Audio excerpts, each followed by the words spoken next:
The biggest thing for us as we go into this season and looking at what we've done in the past and what we need to do moving forward is not anything that is specific to Rice. You know, the way college football is going these days, really it comes down to two deciding factors when you look at winning and losing, particularly on offense and defense. And it comes down to your ability to take care of the football and not have turnovers and create explosive plays. Obviously, conversely, for the defense, creating turnovers and limiting big plays. And I think one thing that you're going to see out of our football team in general this year is how all three phases play in sync. And we've talked a lot, all three of us, is how offensively we can help the defense and how they can help us and how special teams are going to win the 10 yardage and all those things. So as we looked at who we were going to be offensively, we started there. Then from there, we looked at who we got. And Coach already talked about our depth and our experience up front. And everything we do is going to start with who we have up front and what we can do up front. The beauty of not only having the experience there, but also the depth is you feel really good as you go through the course of a 12-game regular season that when you do have those nicks, someone can jump right in there, and we have some guys that can play some multiple positions, so that's really good for us. The next thing is we really believe we have a wide variety of skill sets among our skill positions. Whether you're looking who we have at running back, and Coach mentioned Sam Stewart, or who we have at receiver, we got a lot of different guys that can do a lot of different things. That's where us philosophically, offensively, our job comes into play is putting those guys in the right situation to be successful. And I think what you're going to see is more personnel groupings from us, more ways to get guys like Sam Stewart and Austin Walter and Kylan and whoever else it may be in positions to be successful. I think that will go a long way in us creating those explosive plays that we need, whether it's through a little smoke and mirrors, whether it's through a little misdirection, or it's through more, play action getting down the field. For us to do that, we've got to be very good on first down. One thing we've talked a lot about is winning the first and being very efficient on first down. If statistically across FBS football, 70% of all explosive plays occur on first and second down.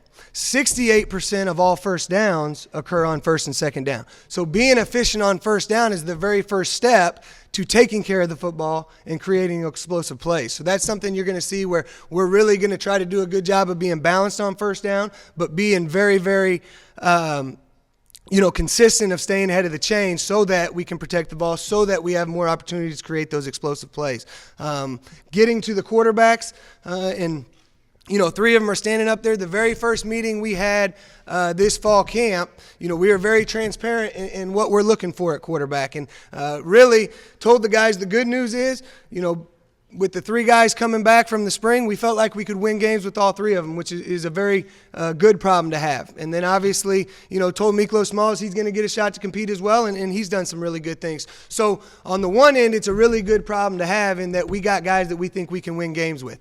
The biggest thing for us in what we're going to do offensively with what we have up front, with who we have at the skill positions is we're not going to ask any of those guys to put the team on their shoulders and go win the game, okay? So we told the team, we've told those quarterbacks, and each one of them know it, and they're going to get a chance to talk to you.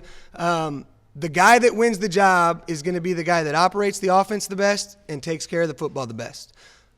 He gets our guys in a position to make plays. He takes care of it. That's the guy that's going to be the job or win the job. And I'll be real honest with you. Again, we think we can win with all of them, but each of them, and they'll tell you, have had good days.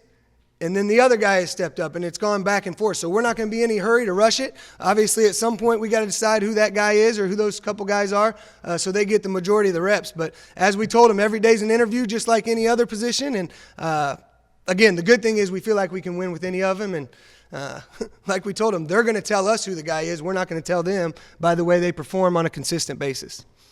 With that, any questions you have for me offensively?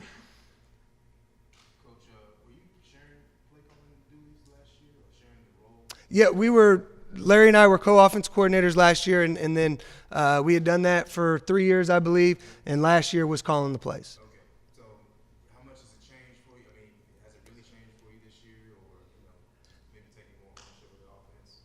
Yeah, it's changed quite a bit, and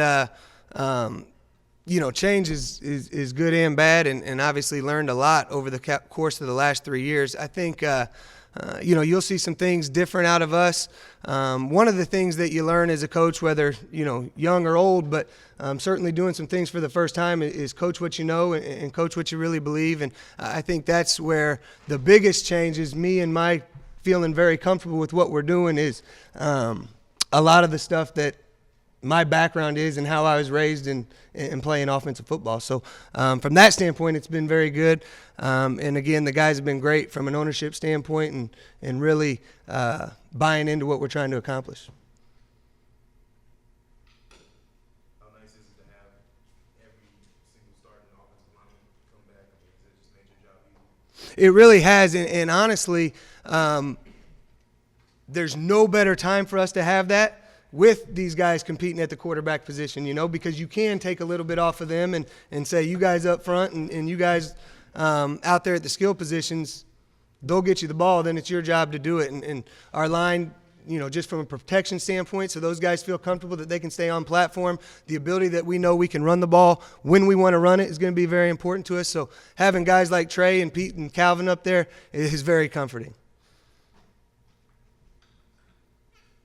Talk about the running game, Coach. What you have to balance that out? Yeah, well, one, and I talked about it, just skill-wise in general, the different skill sets. Obviously, it starts with Sam Stewart and his ability not only to run the football, but also his ability to catch the ball out of the backfield and move him around to multiple spots. So he's a guy, like I said, you're going to see lined up all over the field doing different things because he does have that wide array of skill set.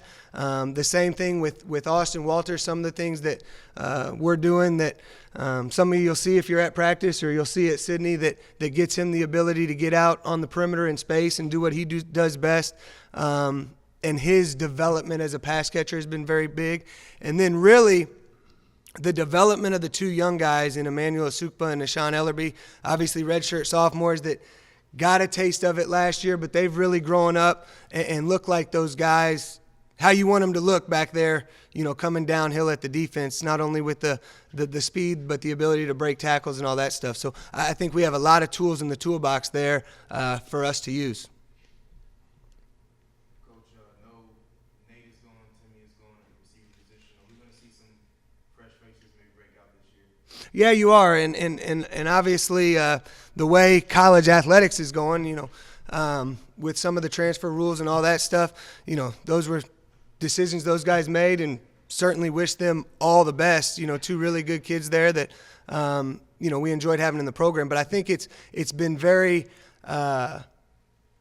fun to coach the group that we have because we got a lot of young guys that are excited and just can't wait to get out there and play. And we've had some young talent coming and developing where you're going to see some fresh faces. And I really think you're going to see some guys that make plays on the perimeter that we necessarily haven't had in the last couple of years. So I think it's going to be very healthy, not only for the young men that moved on, but certainly for the guys that we're going to put out on the field.